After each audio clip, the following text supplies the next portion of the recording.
তো দেবে না সেটা তো আমরা জানি। তো যাই হোক আমাদের পারমিশনটা হয়নি। মিলে হাতে হাতে কাজ করে এই পুজোটা করার চেষ্টা করবেন। আর এই যে হচ্ছে অসুরের মুখ, এই যে এখন এই যে বৃষ্টি হয়েছে, বৃষ্টি হওয়ার কারণে এই যে পুরো জল জমে আছে এখান থেকে। বড় মূর্তিটা ওঠানো হলে এটাই পুজো করা হতো, এটা গিনেস বুকেও কিন্তু এর নাম উঠতো।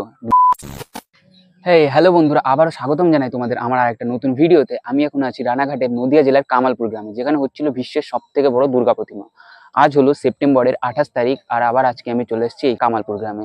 তোমরা জানতে যে কোর্টের থেকে পারমিশন দেওয়া হচ্ছিল না, তো আজকে হলো 28 তারিখ, এখনো পর্যন্ত কোর্টের থেকে পারমিশন দেওয়া হয়নি কি পুজোটা করা যাবে কি যাবে না। এখন আছি ওইখানটাই। আর এই যে আগে এটা দুর্গার মূর্তিটা পার্টস গুলো, যেই ফাইবারের টেক্সচার গুলো ওটা এদিক ওইদিক করে ছড়ানো ছোটানো ছিল, টোপরটা ছিল না মাথায়, ওই যে হলুদ কালারের যে মুকুটটার মতন ওটা ছিল না। আর পাটাও এই সাইডটা এইখানটাই ছিল, মানে একটু অগোছালা টাইপের ছিল। যেহেতু পুজোটা করবে কিনা সেটা মানে পারমিশন দেওয়া হচ্ছিল না। তো 28 তারিখ হয়ে গেছে, এখনো পর্যন্ত পারমিশন কোনো মানে পাচ্ছে না কি পুজোটা করা হবে কিনা। কোর্টের থেকে এখনো বলছে না যে তোমরা পুজোটা করতে পারো কিনা। তো এখন দাদাদের কাছ থেকেই শুনে নেবো কি কোর্ট কি বলছে। চলো এখন দাদাদের কাছে শোনা যাক। 10টা নাগাদ, 9:30 10টা নাগাদ তো সেইভাবে যায় যে আমাদের এটা রিজেকশন করা হয়েছে কয়েকটা রিভিউ। যেমন হচ্ছে ধরো রাস্তাটা বলছে ওনার ওখানে বলছে 12 ফুট, এটা রাস্তাটা আছে 14 থেকে 16 ফিটের মধ্যে। এবার রাস্তা 16 ফিটের মধ্যে কি, এটা হচ্ছে পাকা রাস্তা। এবার দুটো সাইডে 3 ফুট 3 ফুট করে ইটের রাস্তা আছে, 16-র সাথে আরো 6 ফুট যোগ করো তাহলে কত হলো 22। তারপরে দেখো কাঁচা যেটাকে গ্রামের তার সাইডেও যদি 3-4 ফুট করে ধরো তো দেখবে 28 থেকে 30 ফুট রাস্তাটা চওড়া হয়। এখানে তো মানুষ লরি নিয়ে পুজো দেখতে আসবে না যে পাকা রাস্তা দিয়ে চলতে, মানুষ হেঁটে আসবে, তো হাঁটার জায়গাটা কাঁচা হয়। তো এই রিজিয়নটা একটা দেখানো হয়েছে। সেকেন্ড হচ্ছে দেখানো হচ্ছে ইলেকট্রিক তার নিচু দিয়ে ঝুলছে, ফায়ার ব্রিগেড গাড়ি আসতে অসুবিধা হয়। তো ইলেকট্রিক তার দেখো আজকে চেঞ্জ হয়ে গেছে, আজকে ফাইবার কেবল হয়ে গেছে এখানে।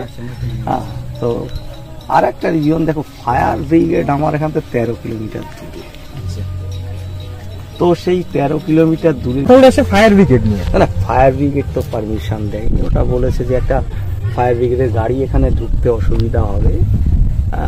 দেখো আমরা তো এখানে গাড়ি রাখার কথাই বলেছিলাম, সেটা দিতে পারবে না এরকমই বলা হয়েছে। আর ফায়ার ব্রিগেডের যেটা আর কি, যে ধরো আমার এখান থেকে 13 কিলোমিটার দূর ফায়ার ব্রিগেডটা।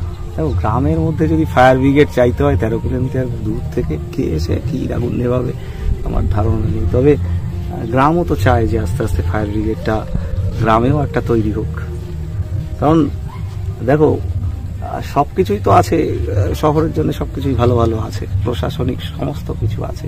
তো গ্রাম যদি আস্তে আস্তে চাওয়া শুরু করে যে এই প্রবলেমগুলো দেখাচ্ছে, তো এইগুলো যদি আস্তে আস্তে গ্রাম চাওয়া শুরু করে, কেউ দিতে পারবে না, কে দেবে বলো? এত সবাইকে যদি বলে এখন আমার এখানে রাস্তাটা যদি এখানে যদি 18 ফিট কি 24 ফুট থাকতো তাহলে তো কোনো প্রবলেম করতো। তাহলে এই রাস্তাটা 20 বছর ধরে হয়েছে, 20 বছরের মধ্যে কেন চওড়া হলো না? প্রশ্ন তো গ্রামের লোক করবেই। তাহলে রাস্তাটা তাহলে আমার আজকে এই প্রবলেমটা আসতো না। দেখো এটা করার দায়িত্ব কাজ ছিল গভর্নমেন্টের। সেই গভর্নমেন্টই যদি আবার বলে যে তোমার রাস্তাটা সরু, পুজো করা যাবে না, তাহলে এই দায়টা কার উপর বর্তায়? টোটালটা ঘুরে ঘুরে। তো সবাই যদি রাস্তা চাও, দেখো গ্রামের লোকের রাস্তার ডিমান্ড নেই, চায় না। যদি চাইতো দিয়ে পারতো। আজকে বাংলার সব গ্রামের লোক যদি বলে আমার পাকা রাস্তা চাই, মোটা মোটা রাস্তা চাই, আমার বাড়ির পাশে একটা বড় পুজো হবে, দিতে পারবেন? কেউ দিতে পারবেন। তো ওইভাবে এই সমস্ত জালে ফাঁসি অ্যাকচুয়ালি এই পুজোটাকে একটা যে নোটিশটা করা হয়েছে যে এটা দেওয়া যাবে না। তো কারণগুলো এরকমই হয়, কারণগুলো আমি একটু তবে ওইটা জানানোর পরে পরের দিন আবার কোর্টে ওঠে যে হ্যাঁ আমরা একটা ক্লিয়ার পাই যে আমাদের পুজোটার পারমিশন দেওয়া হয়নি ডিএম। আর ডিএম যদি আগেই পারমিশন দিয়ে দিত আমরা কি যেতাম কোর্টে? তো দেবে না সেটা তো আমরা জানি। তো যাই হোক আমাদের পারমিশনটা হয়নি। তার পরবর্তীকালে আবার কোর্টে উঠেছে, আগের দিন কোর্টে যেহেতু উঠেছে, কোর্ট আবার সময় দিয়েছে আগামী সোমবার 12:30টার সময়। সেই সময় যেটা শুনানি হবে, যদি আমাদের পক্ষে যায় পুজো করতে পারি তাহলে পুজোর রায় হবে। যদি পুজোর রায় না হয় তাহলে যেমনি আছে তেমনি হবে, সেটা সবার জন্য। তো এই জিনিসগুলো কি হচ্ছে, সবাইকে আমরা বারবার করে বলছি এই সঠিক জিনিসগুলোই প্রচার করো। অনেকে প্রচার করে দিচ্ছে এই পুজোর পারমিশন হয়ে গেল, এই এটা হয়ে গেল, ঠিক আছে। মানে দেখো পারমিশনের জায়গায় তোমরা তোমাদের জায়গায় বলতেই পারো, কিন্তু ব্যাপারটা হচ্ছে কি এইগুলো বলার পরে তোমাদের যে তোমরা ধরো হয়তো ইউটিউব ক্রিয়েটার, তো এই এফেক্টগুলো তোমাদের পর বর্তাবে। যখন আমি কোনো কথা বলবো, আমার ক্লাবের কোনো প্রতিনিধি, সেক্রেটারি, প্রেসিডেন্ট এই কথাগুলো বলবে, তখন তোমরা সেইগুলোই আলোচনা করো। উইদাউট এর কথা ওর কথা শুনে এইগুলো তোমরা ছড়াতে যেও না, কারণ কি যে এর জন্য আমরা দায়ী থাকবো না। টোটাল বলছি যে কোনো রকম উল্টো পাল্টা যদি কোনো নিউজ হয়, যেহেতু কোর্টের ম্যাটারটা রয়েছে, তো তার জন্য টোটাল দায়িত্ব থাকবে যারা প্রচার করছে তাদের জন্য। কারণ তারা, আমি বারবার করে যেটা সঠিক ইনফরমেশন হয় তোমরা সেইভাবে করো। এরকম দুমদাম করে একটা ভিউয়ার্সের জন্য দেখা যাচ্ছে সামনে একটা এমন জিনিস তৈরি করে দেওয়া হলো, এই পারমিশন হয়ে গেল, আরে হয়ে গেল কি হচ্ছে, তার সাথে একটা প্রশ্নবোধক চিহ্ন লাগাও, তবেই না বুঝতে হবে যে এটা প্রশ্নবোধক চিহ্ন আছে, হবে কি না। তোমরা সেই জিনিসগুলো খেয়াল করো না। তো আমার কথা হচ্ছে যে জিনিসগুলো তোমরা করছো সেটা সঠিকভাবে করো, যাতে তোমাদেরও কোনো, দেখো তোমরাও তো এই পুজোটাকেই করেছো, তো সেইভাবেই তোমাদেরও একটা জায়গা থাকে যে তোমরা সঠিক খবরটা দাও, সবাই ঠিকঠাক ইউটিউবার হও। কারণ প্রশাসনিক সব মানে যাতে কোনো সমস্যা হয় সেই ক্ষেত্রে আমরাও চাইবো না যে তোমাদের কোনো হোক। কারণ দেখো আমাদের তো আমরা ডিক্লিয়ারেশন বারবার করে দিয়ে যাচ্ছি, যেটা সঠিক খবর হবে আমার কাছ থেকে নাও, আমার এখানকার প্রেসিডেন্টের কাছ থেকে নাও, সেক্রেটারির কাছ থেকে, এরা যেটা বলবে সেটাই সঠিক খবর। তোমরা হাইকোর্টে ম্যাটার রয়েছে অলরেডি, সবাই বলে দিচ্ছ হ্যাঁ কেস জিতে গেছে, কেসটা তো উঠেই নি এখনো, তো সোমবারে উঠবে, তারপরে তো আমরা কেস জিতবো, ঠিক আছে। তো এইগুলো অনেকে দেখে শুনে একটু ভিডিও করো, কারণ দেখো প্রশাসনের তো একটা নজর থাকে, সেটা খেয়াল করো, ঠিক আছে। ওকে, আচ্ছা, আমার একটা প্রশ্ন ছিল, যেটা হচ্ছে যদি পজিটিভ রায় বেরোয় তাহলে তো আমরা, না ডোন্ট ক্যামেরা শোনো না, যদি পজিটিভ রায় যদি বেরোয় তাহলে তো আমরা এই পুজোটা দেখতে পারবো ওখানে। যদি নেগেটিভ হয় তাহলে এত বড় যে শিল্পকর্ম হলো সেটা তাহলে কি হবে? আমি তো একটা কথাই বলেছি, ইতিহাস তৈরি হয়, সৃষ্টি হয়, ইতিহাসের ধ্বংসটাও হয়। তো ইতিহাস দেখো আমাদের এটা বলে, যেটা সৃষ্টি দেখতেও মানুষ যাচ্ছে, সেটা ধ্বংসটাও দেখতে যায়, তো লোক হবে।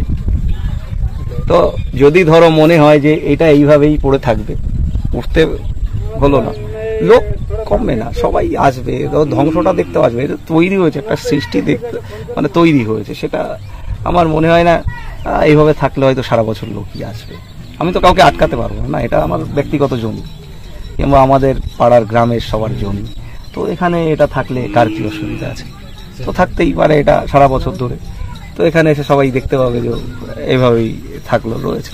আচ্ছা, যদি পারমিশনটা যদি না হয় তাহলে কি ছোট করে কোনো পুজো না, করা আমরা কোনো হবে? পুজোই করবো না, কোনো পুজোই হবে না? কোনো পুজো মানে পারমিশনটা না হলে কোনো পুজোটা হবে না। কোনো পুজো আচ্ছা, প্রশাসনের লোক তো সকাল থেকে মোটামুটি 24 আওয়ার্স কিন্তু রয়েছে। থাকি, তো মানে সারাক্ষণ ওনারা কি মন্তব্য করছেন? কিছু মন্তব্য ওনাদের কি মন্তব্য আছে? ওনারা এখানে নেই, এই কেসটা এখানে নেই, ম্যাটার অনেক, মানে ওনারা যা সেখানে দেখাশোনা করছে যে দেখুন কাজটা এনারাও হচ্ছে ধরো কিনা। আমাদেরই তো প্রশাসন, সবই আমরা জানি, এখানে লোকালেরই প্রশাসন, এনাদের চিল্লামিল্লি করে বলে কি হবে? একটা কি হয়, পুলিশ দেখলেই সবাই ভয় পায়, কিন্তু পুলিশটা দেখতে হবে যে এনাদের তো একটা ডিউটি, ওপর থেকে একটা চাপ থাকে, সেটা দেয়। আমরাও দেখো চেয়ার দিয়ে বসিয়ে রেখেছি, খাওয়া দাওয়া করাচ্ছি, কোনো অসুবিধা নেই, ঠিক আছে। তো ওনারা আছে, ওনাদের ডিউটি পালন করছে, এনারাও আমাদের ঘরেরই, পাশের ঘরের হবে, এই ঘরের হবে, এনাদের কিছু, ওনারা তো ইনস্ট্রাকশন অনুযায়ী কাজ করে, প্রশাসন কি আর অন্যজনা করবে? দেখো সবাই দিন যেরকম পিছাচ্ছে তো সমস্যা হয়ে যাচ্ছে। না না, দেখো এখন তো দেখো একটা চ্যালেঞ্জের বিষয় আসবেই, যদি আমরা এখনো টাইম পাই, হয়তো সোমবার যদি ফেসলা হয়, সোমবার যদি পারমিশন আমাদের 3-4 দিন কাজ করতে তো, দেখো ঠাকুর তো আমাদের রেডি হয়ে গেছে, ঠিক আছে। এবার শুধু রংটা করে স্ট্রাকচার আর একটু উঠবে, সাথে রেডি করতে হবে, ঠিক আছে।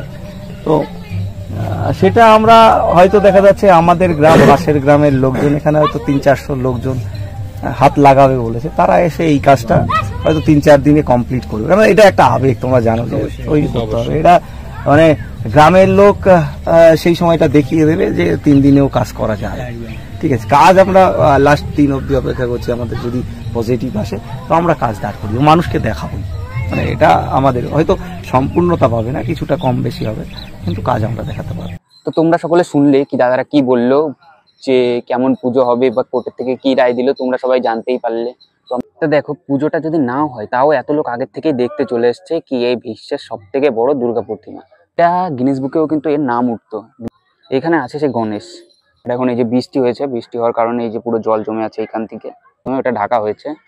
আর এই যে বাসের স্ট্রাকচারটা যেটার উপর পুরো দাঁড় করানো হবে, এটা আর একটু উঠবে, দাদা বললো এটা আর একটু উঠবে। যদি পুজোটার পারমিশন দেওয়া হয় তাহলে ওই বাসের স্ট্রাকচারটা আর একটু উঠবে। তো এই যে হলো অসুরের হাত, দেখতেই তো পারছো, এটা আগেও দেখিয়েছি, আবারও দেখাচ্ছি। আর এই যে হলো বুকের অংশ অসুরের। কোর্টের রায় কিন্তু এখনো দেওয়া হয়নি, বলছে সোমবার দেবে। আজকে হলো কেবল শনিবার, রবি সোম, পরশুদিন আবার রায় দেওয়ার কথা বলেছে। দাদারা প্রতিদিনই কোর্টে যাচ্ছে প্রায় বলতে গেলে। আর এই যে হলো সেই মেইন মূর্তিটা, মানে ওই বড় মূর্তিটা না, এটাই পুজো করা হতো। বড় মূর্তিটা ওঠানো হলে এটাই পুজো করা হতো। আর দাদারা বললেন কি যে যদি মানে বড় মূর্তিটা যদি কোর্টের থেকে পারমিশন না দেয় পুজোটা করার, তাহলে ওনারা কোনো পুজোই করবেন না এখানে। এখন এই দেখো এত লোক এখানে এখন থেকেই আছে, আরো কিন্তু প্রতিনিয়ত এখানে লোক এসে যাচ্ছে।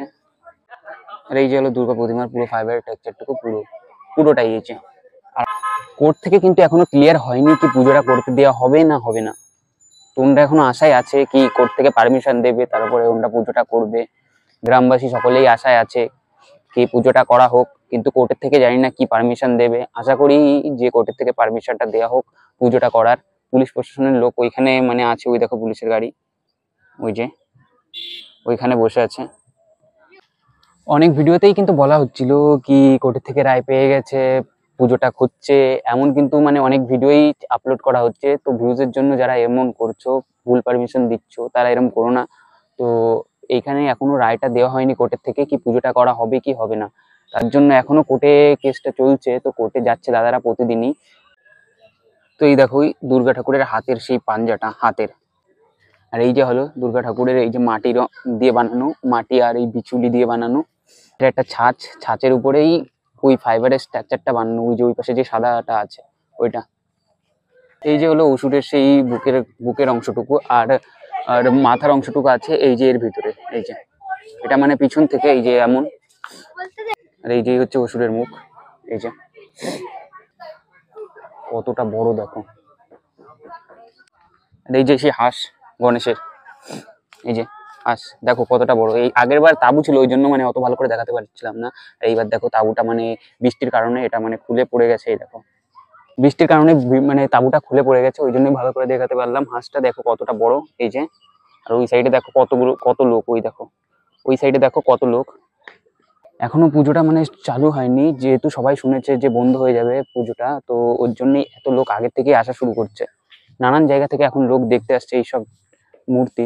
যেহেতু সোমবারে কোর্টের থেকে নির্দেশ দেওয়ার কথা কি পুজোটা করা যাবে কিনা, যদি যায় তাহলে পুরো গ্রামবাসী মিলে হাতে হাতে কাজ করে এই পুজোটা করার চেষ্টা করবেন। যেহেতু হাতে গোড়া অল্প কিছু দিন, যেহেতু সোমবারে যদি রায়টা পায় তাহলে পুরো গ্রামবাসী একসাথে হয়ে পুজোটা করে হাতে হাতে কাজ করে সবকিছু গুছিয়ে আবার ভালো করে পুজোটা করার চেষ্টা করবে। এখন এই যে এত লোকই এখন আছে, আর এই যে সব হাত এইসব পড়ে আছে এখন। এই যে আর অসুর, ওই যে অসুরের মুখটা তো দেখালাম। আর ওইখানে রয়েছে যেটা মানে মেইন প্রতিমা, সেটা ওই জায়গায় রয়েছে যেটা এই পুজোটা করা হতো।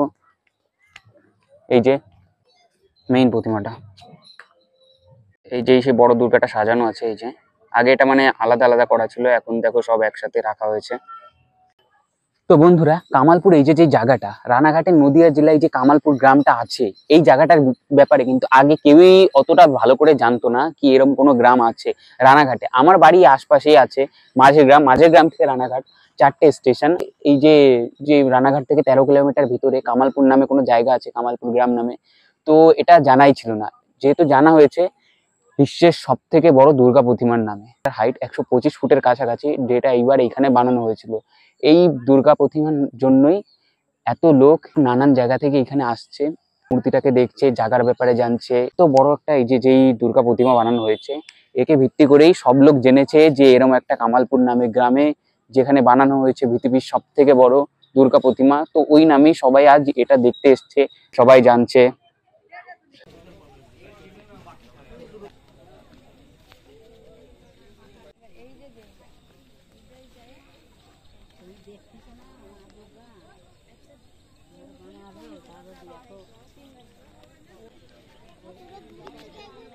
আর এই যে পুজোটা করার জন্য যে মানে টাকার প্রয়োজন, সেই টাকাটা কিন্তু কোনোভাবে কোনো সাইড থেকে আসছে না, সমস্ত টাকাই গ্রামের টাকা। গ্রামের লোক কিছু কিছু টাকা কালেক্ট করে এত বড় একটা দুর্গা প্রতিমা তৈরি করছে, যেটার হাইট হচ্ছে 125 ফুটের কাছাকাছি। রানাঘাট থেকে এখানে কামালপুরের দূরত্ব 13 কিলোমিটার। আর তোমরা আসবে কিভাবে রানাঘাটের থেকে এইখানে, তো সেটাই এখন বলবো। রানাঘাটে এসে 2 আর 3 নম্বর প্ল্যাটফর্মের মাঝখানে যেই সব থেকে বড় ওভারব্রিজটা আছে, ওই ওভারব্রিজটাতে উঠেই বাঁ দিকে চলে আসবে। বাঁ দিকে এসেই ওভারব্রিজ থেকে নেমে সোজা এসেই দেখবে অটো স্ট্যান্ড আছে, অটো স্ট্যান্ডে এসে বলবে কামালপুর যাব, তো তাহলেই তোমাদের এখানে নিয়ে আসবে। ভাড়া হচ্ছে 30 টাকা। আর কামালপুর না মনে থাকলে তা তোমরা সব থেকে বড় দুর্গার কথা বললেই এরা নিয়ে আসবে। তো বন্ধুরা, এই ভিডিওটা এখানেই শেষ করছি। আজকের ভিডিওটা এইটুকুই। তো দেখা হচ্ছে আবার পরের ভিডিওতে। ততক্ষণের জন্য টাটা।